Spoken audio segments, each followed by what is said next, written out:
Hello, everyone. I am Rosalind Omaka from Belanle Media, and I am so honored and proud to be talking to the cast. And I am sitting with the director, writer, producer of the play Love Brought Me Back. Yes. Joan, talk about it. Talk about what is this play about? What is awesome about this play is that we take a look at ourselves in this play and we reflect on the things that we can change or some things that we can do better. We're definitely speaking on the power of forgiveness, letting those past grievances go, and try to foster healing and growth in our relationships. Also, we will be talking about compassion and understanding, actually showcasing those as well, because we need to learn how to encourage our partners and be sensitive to other's feelings and challenges, and that's the things that we're highlighting. Let's talk about open communication. The significance of being honest and transparent, because this is what brings that dialogue between the two so that they can earn and gain trust in one another, even after a heartbreak. So, on their journey, they know that pre-counseling and heartfelt prayers and open communication is going to actually help them build their relationship again. So I'm excited about this. Keep in mind that this is a movie, guys. It's streaming now on Beyond the Vowels. I say book. It was a book club, and now we are live with some great and talented actors. But that's enough from me. I'm going to go ahead and hand it over to Rosalind Omaka. You go ahead and take the floor. As you're talking, I'm looking at this beautiful cast, and I wanted to have everyone have a little moment to speak and talk about their roles and the characters that they play. And I guess I'll start with some of the main characters: Dawn, Karen, Dottie, and then of course the First Lady. Let's go ahead and start, and just to make sure everybody's present. Yeah, Dottie is running a little bit late. Okay, yeah. Let's go ahead and let's start with Dawn. Looking good in that sweater. Hey. Hey, how's it going? Good. How are you doing? I'm doing good. I'm blessed. Blessed and highly let's favored. let's talk about you, because I know we're gonna see you shine. You know what? I've been working with Miss Joan for so long, and I do think it was just one of God's ways of asking me to come back to the field because of the work we did previously on the film, and it was on my heart to, if I was going to come back, it was only going to be for her. So, you know, Oh, first go round. that says a lot. Do you wanna talk about your role for a quick second and the character that you played, Don? Yes. Don is a troubled man. He has a past, like I believe all men do, and I do also believe that through his course of finding his way back to God and finding his way back to repentance, with his wife and with God, that's the biggest message for the men that are going to take away from this, that you can find salvation, but you have to trust the process and you can't rush anything. Even if, said obstacles come back in your life, you still have to lean on God and not worry. Pretty sure men, they can relate to that character. And let me see. Also, Karen. Where's Karen at? Karen's right there. There she is. Listen, okay, come through with the curls. Karen, let's talk about, so beautiful. Let's talk about your role and why you decided to take on this particular role. My role as Karen, she's a millennial, God-fearing woman who's very career-driven. She lives this fairy tale. She has to have her dream job, she has to have a dream man, her dream family, and through this journey, she gets her wake-up call. And that was one of the things that drew me to her character, because not necessarily just in relationships, but in life, period. You can have everything, going to plan, and one hurdle comes or a couple of hurdles come and you think everything that you've been through is for nothing. But I feel like this role drew me because it allows me to deliver a message to others that these times are needed, tests are needed. Things that you may not know that's coming in the future may come to your path, and you need that strength. Sometimes God puts you through these tests and trials so that he can strengthen you, so that you can move forward even further in the future, for the things that you haven't seen. But she's gonna get that wake up call. She's gonna go on an emotional roller coaster, and it's always fun to dive into certain emotions that you may not be able to tap in reality. So I'm excited for people to see this story. It's very beautiful. I love the way that you describe that, and I'm pretty sure so many women and people, they're planning their lives and everything needs to be picture perfect. Picture perfect. And not everything goes according to plan. Yes. And man, thank you for sharing. And First Lady, Hey yes. everybody, I'm so excited. Hallelujah. Yay, I'm a first lady, stop playing. So, Talk to me about your role. well, First Lady Holland, she plays a crucial role in Don and Karen's life. Her and her husband, they've been given Don and Karen counseling. And so, we believe in counseling and we believe that counseling is something that's needed before you get into a marriage. And that's something that I think a lot of people don't kind of like look at. Is like we need to fix what issues do we have? What are some things that can come up in the marriage in the future that we can prepare for now and know how to handle certain situations? And so I think that's something that I love that Joan put into the play, into her movie as well, to show that we need counseling. We need counseling individually and then also together. And so First Lady Holland, she loves Don and Karen. She loves them so much. And the pastor, so we really take time to coach them and direct them in the right path. And those some things come up. Okay. Some trials and tribulations, I really try to lead and guide them in the way that I know that God is leading me as First Lady to lead them. So, yeah. That's beautiful. Yes, and then first ladies are very, they do a lot in the church today. You Yeah. know, they take the place of their husbands when their husband is out of town, like a first lady, and then they minister to the women. So and the And the whole time, men. Yeah. and the men, Yeah. yes. Yeah. And I think the play showcases that because Pastor is doing a lot in the community. He has to tend to different meetings, but there's still issues that the members go through and they need somebody to be there to support them. And so that's where First Lady comes in and it's being showcased in the play. Oh, I was gonna definitely ask. And this is anybody can feel free to answer these questions, but when it comes down to all of you in rehearsal, I just want to know some of the fun moments that y'all have behind the scenes, real quick. What were some of the funniest moments? Trey Love, come on. You already smiling. I Oh, already look. Oh, my goodness. Oh, me tripping over a table, tripping over a chair, falling down, busting my behind. We had some good times. Now, let me say this. I've always wanted to, and for me to have this chance to show all this You sexual don't refuse chocolateness, I was on it, baby. I was waiting for this day. I waited my whole life for this role. And to have the opportunity to get up there, be silly, have some fun, it's nice. It's really nice. I really appreciate Joanne put me on, and it's pretty cool.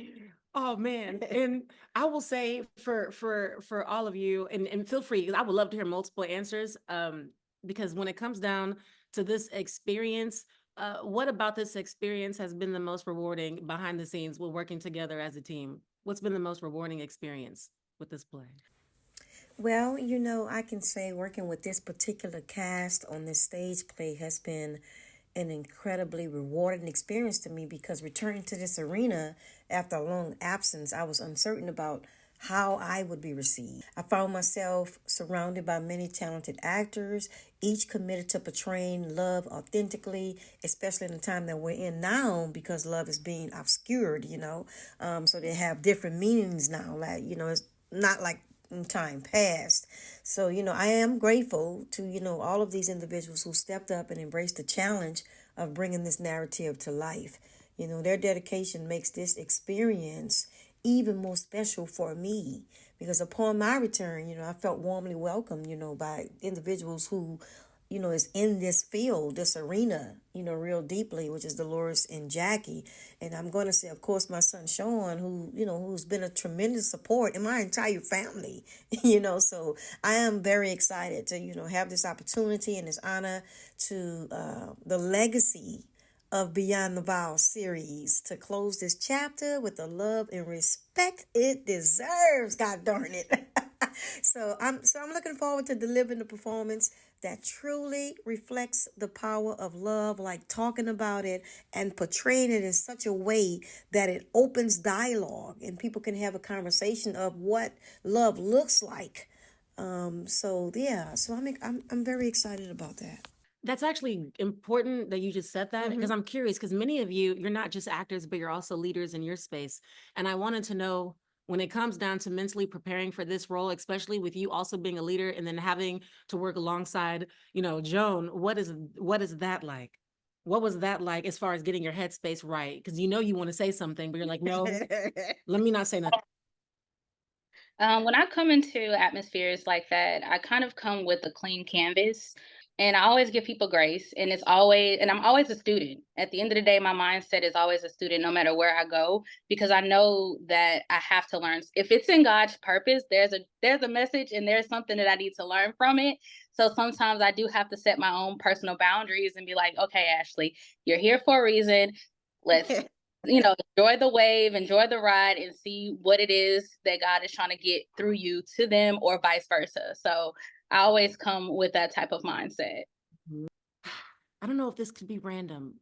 I don't know if I want to ask Mother Simone, praying woman, but and feel free to speak. And also, Miss Connie, I see you as well, and Jacqueline and Sister Helen. Who else am I missing? Nurse Leah. I'm gonna say all of your names because I don't want you to be shy. You guys worked hard too. And I wanted to ask you this question: when it comes down to this story overall, how does it resonate with you personally?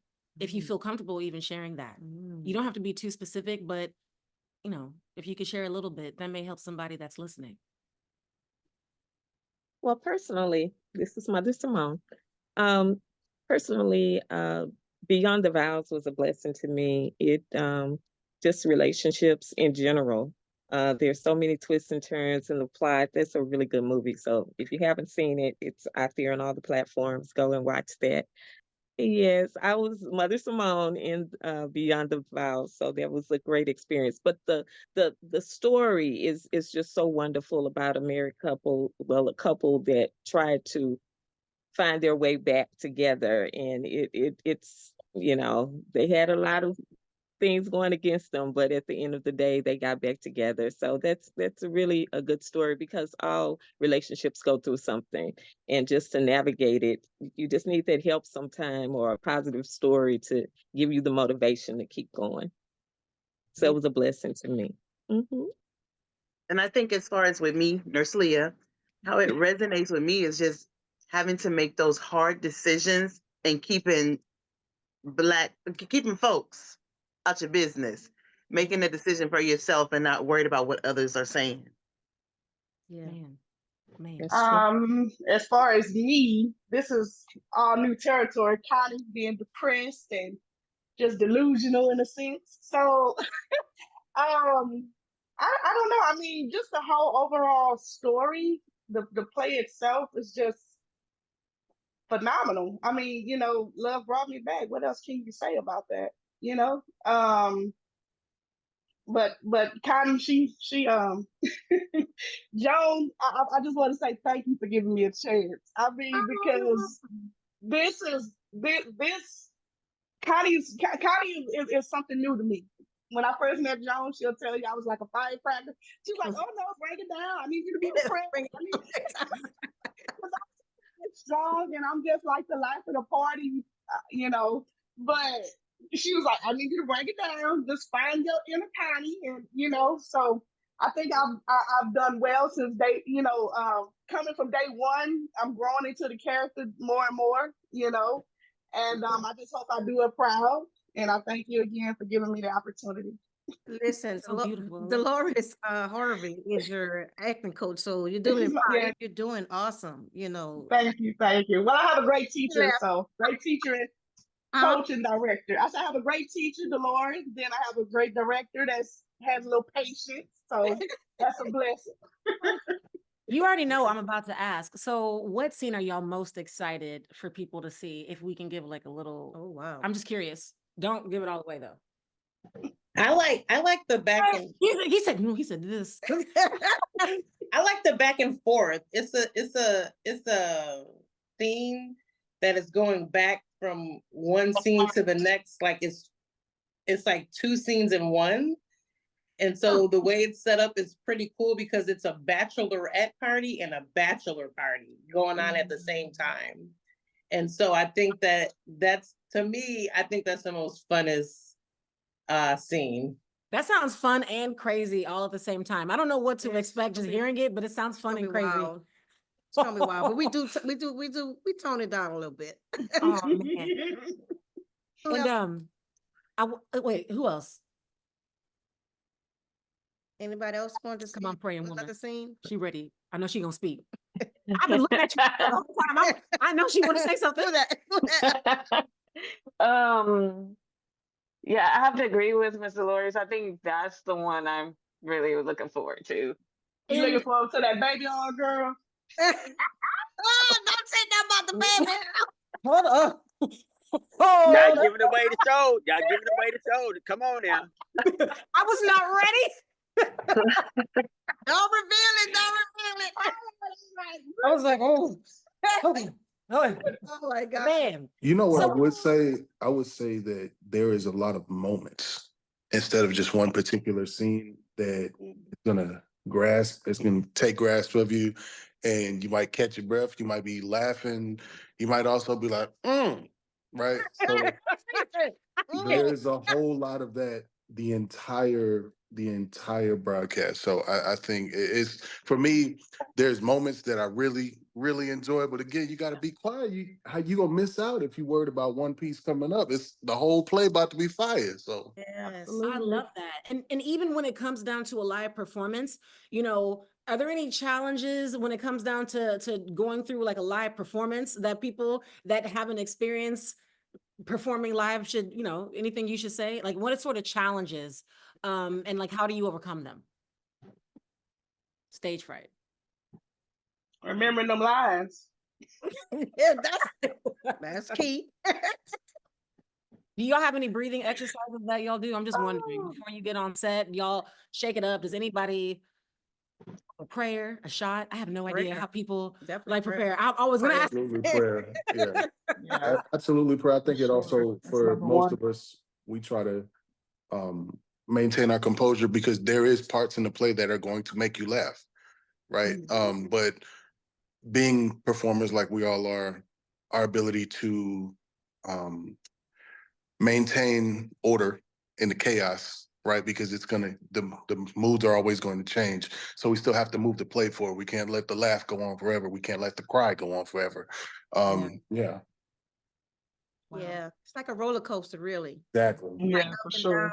You can't really get situated in one scene because then you got the next scene coming up that's gonna pull you right back up, So but you guys all do a great job. This is Pastor Holland just came on, and Jackie, you need to hear from Jackie.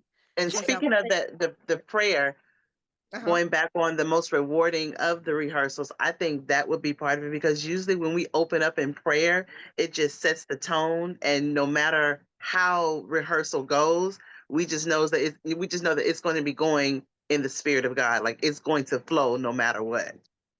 That's beautiful. And I have a question. When it comes down to memorizing lines, do you have any advice for any actors that are watching this? What helps you when you're trying to memorize lines? Personally, for me, it's like at first it was kind of hard because I would be reading like just my lines. Then you have to remember like what comes before your line, what comes after your line. And then I was studying with this lady, and the first person I started with, and she said basically read it, the whole thing. So that way if somebody misses their line, you can help them come back in. So what I do to remember my lines is I write them down. And then it might sound crazy, but I write them down and then I record it. And when I go to sleep, I put my buds in when I go to sleep and I let it play. And it's really good because a lot of times, like I work with Miss Dolores on a few plays, and I mean, I was off script 3 days, a week, 2 days, I was off script. So it helps to write them down because you tend to remember what you write. So if you write the line before yours, then write your line, then write the line after, then you'll remember your lines a whole lot faster. It just works for me. That was amazing. Yeah, it just works for me. Hey, You know, Dad. and I just do it. Hey, how you doing? I just do it. So it just helps, especially when you got a lead role and you got a whole lot of lines. It helps, and I guarantee you, if you record your lines, just record your whole scene, and when you go to sleep, just put your buds in. I guarantee you, subliminally, you'll start to remember your lines a whole lot faster. Wow. That was game. I don't even know what to say after that, because when it comes down to just the scripts, I know that people apply that to all sorts of things as your subconscious mind. So I thought that was really cool. It works. It works. It's beautiful. Oh, she's back. Oh, she ain't shy. Not at all. Not at all. No, I'm just teasing. It's just fun. I love the arts. And every day I have it in my face. I don't just do stage managing. I'm an actress. I on film as well as on the stage. I love it. I love it. I love it. If I never got paid for it, it was something I would do for the rest of my life. And because it's a gift and it's something that God has instilled in me even when I was a little girl. And I always wanted this whole big thing, and I'm grateful. But this production, y'all, for those of y'all are listening, y'all need to find it, because we got some R&B singers up in this house. How many? It's 1, 2, 3. We got about 4 or 5 people that's in this production that actually have projects and have sung with toured with big people as well. And it's just an honor to do this. But when it comes to making sure I know what I do, and you being a stage manager, you have to know everybody's thing. You have to go, there's 50 people on stage, you have to know where everybody's supposed to be. You're supposed to be stage left, you're supposed to be downstage right, you coming in, entering. You have to know so much. You have to be a multitasker. But I love it. I love it. The adrenaline gives me what I need. I love that. That's very beautiful. And because I know there are people that are interested in that role, but they don't know. How did you get started? That's one question I wanted to ask. I actually got started, maybe about 15 years ago. But when I was a little girl, I always wanted my name to be in lights. And not my acting coach, my guidance counselor in high school, I was getting ready to graduate. And she said there were too many people walking around with speech and theater degrees and no jobs. And I said, well, I think I need to change what I want to do, because at least I want to make some money. And so I went to agriculture engineering. And after I did that, I started acting. I'm originally from Louisiana. I came to Houston. I started whoop whoop, I'm from the boot. It was just something that was in me.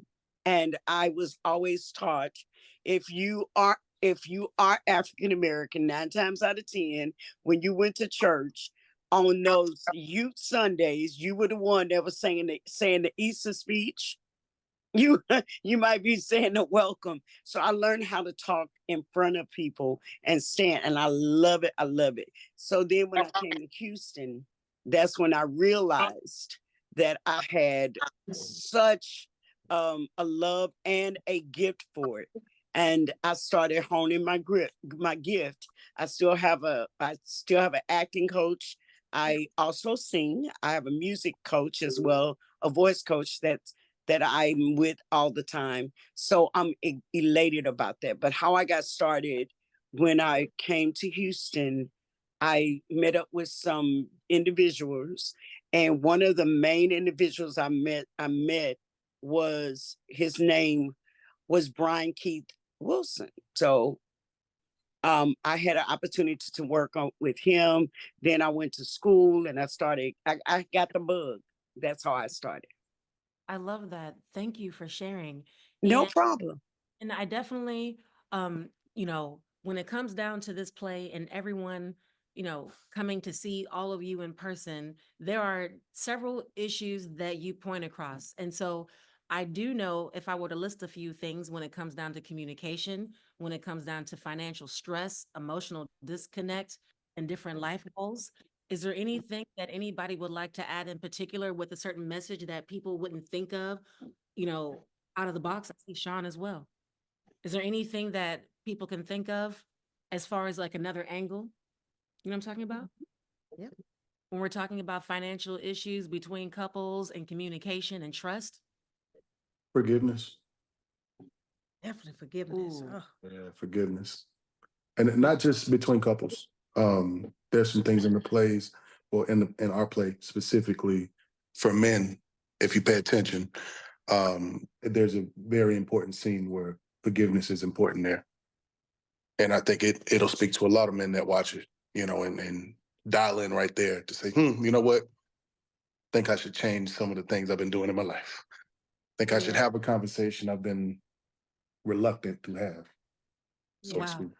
It's making me think, like learning about the play and what all of you are doing. It made me think about, people that struggle maybe with communication and they don't know how to get that message out there. I really think it would be important if there are different loved ones and people in your life that maybe are having those issues, that you can invite them, because maybe it could start a conversation by entertaining them. And we're going to entertain them, but we're also going to, help start something. Yes. Because as we know, 2024, so much truth awakening, so much stuff came to light. Yes. So we are entering in 2025, and y'all are starting January the 11th. Y'all are starting all of this, the new year kicking Yes. off. Yeah. I think this is very, very important. And I definitely will say that when it comes down to you guys work really hard. We're going to be shouting this out, and we're going to be publishing about you guys, because this message, people really need to talk to their families and their loved ones. Yeah. There's a lot of hurt people out there, and you really said it. Forgiveness. Yes. Forgiveness. And sometimes you don't know that you have not forgiven until you have this conversation and you pull something from 10 years ago. And it's even by how you speak to your partner. You will know that there's no forgiveness there. So Wow. You can take into consideration like what I learned, because I spent about a year, a little over a year, let's say a year and 4 months in therapy, trying to figure out, the mistakes that I was making in relationships, and certain things, trying to find out about myself. And in this particular play, there are a couple of characters who are the men are, they are, I guess you say, the typical man. I got this woman over here. I ain't worried about this. I don't want to take care of no kid. I don't want no woman like that. I'm good. Stuff like that.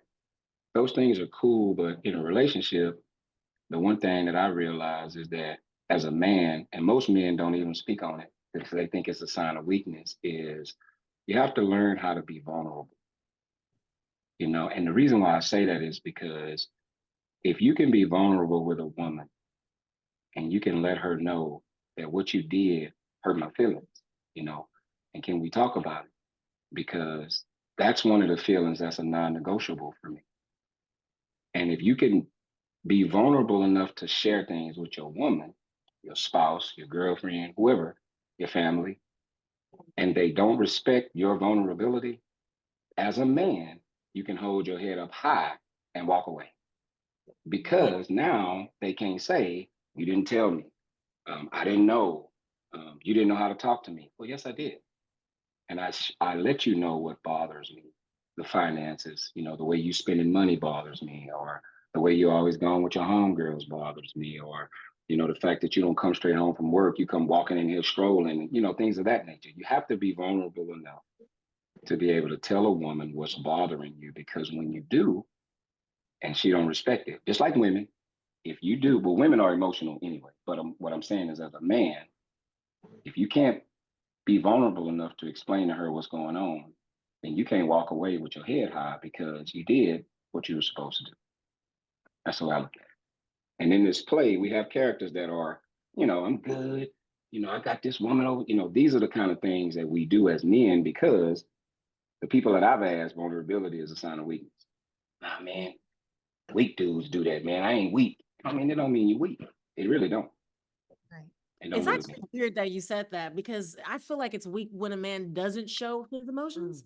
You know, I mean, of course, and again, I'm speaking for myself here, but you know, I think it's power in as a woman, you want to know that that man has something inside of him, something inside of him. We're all human. Yeah. And I I know mean, if I'm mad, and you know I'm mad, because women pay attention just like men do. If I'm upset about something or if I'm hurt about something, and you come in the room and you ask me what's wrong, and every time you ask me what's wrong, I'm good. Nah, nothing, I'm good. How long is that gonna last? Mm. You know what I mean? How long is that gonna last? How long am I gonna let it build until Does anyone have anything to add? Because he dropped some gems right there when it comes down to self-reflection, you know, seeing from within and then seeing how, you know, because I know I've done self-reflection even just within this conversation when it comes down to forgiveness. You know, sometimes, you know, you're trying to figure out how to make those steps forward in communication. I think this play, I will speak for myself. I think it's definitely woken some things up for me that I'm thinking about as we're all talking. I was going to Yeah. say, just to kind of piggyback on what he was saying, is that in the or in the play, another lesson to be learned is owning your own truth and being okay with it, because in the different characters you can see all of them have something going on, and they're all fighting with different demons outside of them, and also as well as themselves on the inside, just like, should I, shouldn't I, is this okay, what could I do, what should I do, who should I be doing it for? It's just being able to own your own truth and being okay with it. It's beautiful. Absolutely. Yeah. And I Al- think that Also, we as and I hate to throw the race card in, but we as African Americans, we don't want to go and get help. We say what goes on this house stays in this house, and we don't try to go and get assistance. We don't try to go and get help. We just sit there and we don't do it. And then, like my brother said, we blow up at the end of the day because we don't go and communicate. Currently, it's 15 years that I've been with my husband. And there are those times that I literally had to stop in the tracks and say, honey, I need to talk to you about this. I need to talk to you about that. Let's communicate on what my husband is, the snakes and snails and puppy dog tails, which means he's a man, you know what I mean? But he's gentle with me. He's a man. But the cool part is I love, if I can't say anything about anybody or anything in this production, we have to communicate. We have to let somebody know. I hate confrontations. I've known several people that's in this production that know me, but I hate it. Confrontation does, it bothers me. But God just began to tell me, Jackie, sometimes you have to deal with stuff that you don't want to deal with, so it doesn't come back and haunt you, that you'll get an ulcer, you'll be sick, you walking around here with a high blood pressure or with diabetes, not just because of what you're eating, but because of all the stuff that's eating inside of you. And it's so important that we communicate, and I love the fact that we are communicating, and we will see, I didn't say other people will see themselves, we will see ourselves on stage. We see, oh, I could have did better. I shouldn't have said that like that to my sister. I shouldn't have did this to my brother. And so at that particular point, my the thing is that we as people, we have to communicate. That's the biggest thing. I think beyond anything, communication, communication, communication, communication. And then that way we can talk.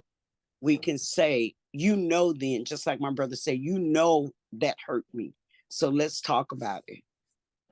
man, does anyone have anything to follow? Because I don't know if that was a mic drop.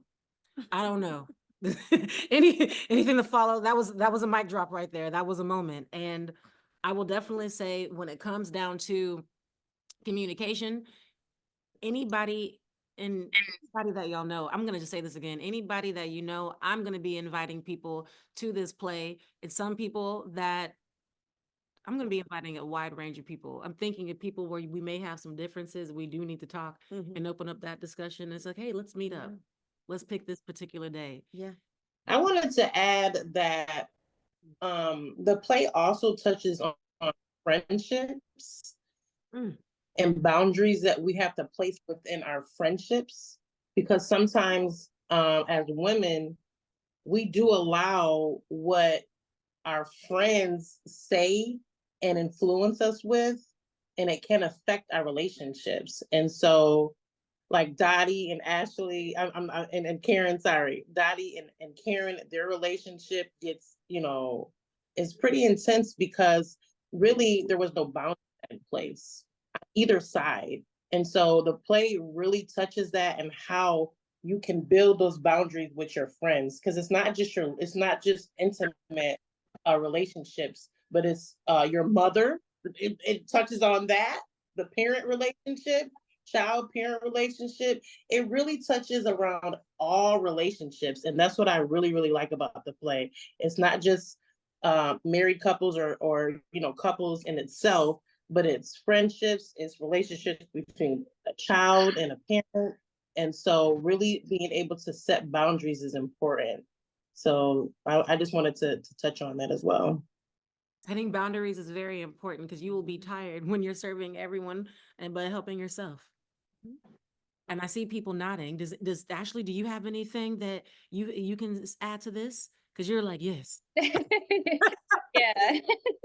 Yeah, boundaries are definitely important, and also taking accountability within that boundary setting, because like Dolores just said, we didn't have it on both sides. And normally some people would love to play the victim, and you kind of see that within the play itself. You hear it out, but then you're like, no, but this happened, but this happened. But in reality, you need to look in the mirror and say, okay, well, why did I let this happen? So I think those two go together, boundaries and actually taking accountability for those boundaries, recognizing what they are and what you can do moving forward to make sure that those boundaries are set, then. So. Wow. Wow. When I'm thinking of boundaries, my head is also thinking about why do we make those whenever you said that? And I was thinking about, do we feel that we deserve, do we feel like we deserve better, and we accept things at a certain time when we reflect back, because it's like, why did I make that decision? Why did I do that? Like if I say yes or no to something, is that benefiting me, or am I just settling to appease somebody else? I would really, stress that it's important to kind of, just pick your partner wisely so you wouldn't have these type of experiences and going back and forth and kind of learning as you go, so to speak, and just, just being innocent. That's all I would have to say. That's true. I guess we got to ask for discernment for that until we unveil who the person truly is underneath. And we don't go by looks or big booties. I have to say that. I'm a just so you know, everybody, I'm a goofball. I'm really a goofball. Come on, man, you should feel good about. I am. Like, and I really want to see Dottie. Best friend. Yes, I'm here. Okay. Thank you for joining us. I know you're a busy lady. I definitely wanted to have you just tell everybody a little bit about your role and why you decided to take it. Okay. Well, my role is Dottie, and I am, what is the right word? I'm all in. Okay. I would say Dottie is all in every aspect. I'm a fighter for my best friend. And it does cause some friction eventually. Like you said, setting boundaries. Very, very, very important. And you'll see the dynamic in our relationships throughout the play. But I really took this role because It was different for me. I'm usually not the outspoken person, the loud person, and it's actually the opposite of me as a person. Personally, I'm quiet. I don't like confrontation. Dottie is confrontational. She likes to say what she says and she means what she says, and she doesn't really care about what anybody else think. Everybody's like, yeah. She does not care what anyone else think, but at the end of the day, it's out of love. But at the end of the day, Dottie still has to learn to love within boundaries, with everybody, because everybody's love is not the same. I show tough love, and everybody doesn't accept that, the same way. So throughout the play, I have to learn to be open to other people and their situations and be more mindful, I would say. But overall, I'm super, super excited. This is totally not me. So that's probably the biggest reason that I took this role, just to really get out of my shell. Wow. And you do it well. Man, I am excited to see all of you perform the 11th. Y'all, make sure you tell everybody that y'all are partaking in this, because I know I'm going to be inviting special people to come see you guys. And I am super excited to see everything in action. And man, y'all, love brought me back. What should we say to end this? So it's been wonderful. Thank you, Rosalind. This is amazing. This is Balanle Media, guys. She just love her. Thank you, Rosalind. This is amazing. She's covered the production several times. And we're excited that she get a chance to meet you guys and ask us some questions so we can get ready and get excited about January 11th, 2025. Yes. Bringing the year in right. And so thank you so much. No, thank you. Honored. And this is just the beginning. I feel like I'm going to see a lot of you for 2025. And I know that there are amazing things happening in Houston for 2025. And so yes, and I will simply say this to you guys and anybody that's listening. If anybody thinks that nobody is watching, trust me, they're watching you. Whether they like it or not, they're looking at you. So I'm just going to say that. The future is looking very bright for Houston. And don't forget to go over to Instagram and like Balanle's page. Are you on Instagram? Yes, please. If you can like our page, I'm gonna be releasing some things, and then of course we'll have some more content. But definitely, and I'll be, we'll have pictures and stuff of y'all the day of the event. Don't worry. You did an awesome job as usual. It's great. I still want to hear the singing though. We're not done until we come. I want to hear the voice. Well, go ahead and take us out, Sister Helen. Does that match theater, January 11, 2025, so you can see love brought me back. Everybody, thank you for joining. If you, whenever you see this, thank you for watching everything. And you have a beautiful, beautiful evening, and we will see you January the 11th.